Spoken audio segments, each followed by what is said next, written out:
بالرسمي ملا نهار بديته من صباحه.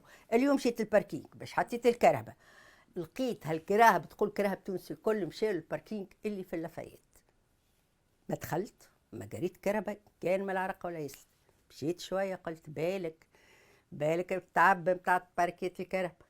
مشيت حسيت روحي ما وصلت الكبجساء كل شيء ما عادش. قلت شنو هي السخانه يا اخي باش تبدانا من شهر ماي؟ تي مازالنا كي بدينا ملا في الصيف كيفاش باش يصير فيا؟ انا واحده من الناس، انا والصيف ماناش اصحاب حتى طرف. نحب الشتاء خاطر الشتاء توجور يتيل واحد يلقى في حل. اما الصيف مش باش يقعد واحد يدور بالكليماتيزور وين يمشي. هوني احنا تو في استوديو بس نسجلوا لاسباب تقنيه سكرنا الكليماتيزور، فعندي حاله صيف في طنبك اجويليا.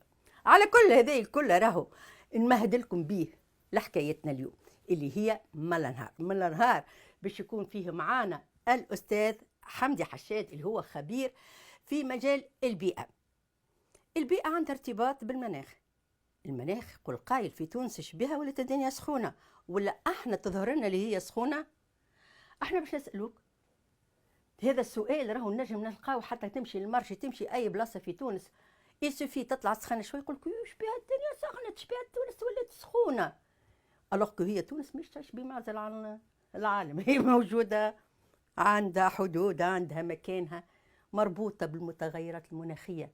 انت كخبير شنو تنجم تقول لهم وتوضح لهم وتوصل لهم كفكره نبسطوها لهم خلي يفهموا وما عادش يتفجعوا من السخانه؟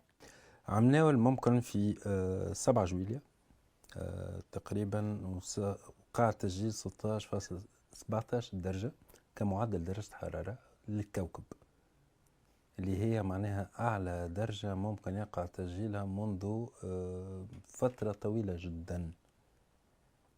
مش هنا برك معناها تقريبا بعد أيامات هي ما نذكرش 5 يا 7 حقيقة ما نستحضرش التاريخ صحيح، لكن بعد بيامات الرقم القياسي ذاك اللي ما سجلناهوش يمكن عندنا 100,000 من السنوات يعاود يتيح مرة أخرى برقم قياسي جديد آخر 16-23. باهي شنو نفهموا؟ إيه لكن هوني توك تقول انت 16 ملا مسلسل الكوكب قداش لا سخان؟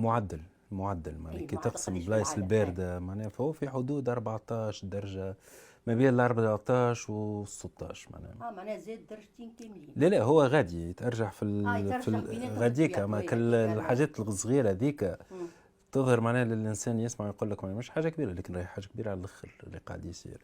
ممكن نحن نحكيو البارح كيف في الهند اللي معناها فما مئات حالات الوفيات من درجة الحرارة قاعدة تضرب تو في الهند، وصلت 48 درجة في الظل.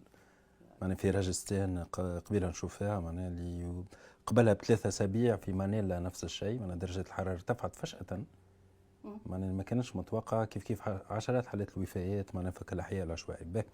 خلينا نفهم مش قاعد يصير. نحن ممكن فما ظاهرة اسمها الاحتباس الحراري اللي هي ظاهرة مفيدة جدا وهي سبب وجودنا في الكوكب هذا. اللي بفضلها هي درجة الاحتباس الحراري عندنا معدل درجة حرارة على الكوكب 14 درجة ما تخليهاش تطيح تحت 10.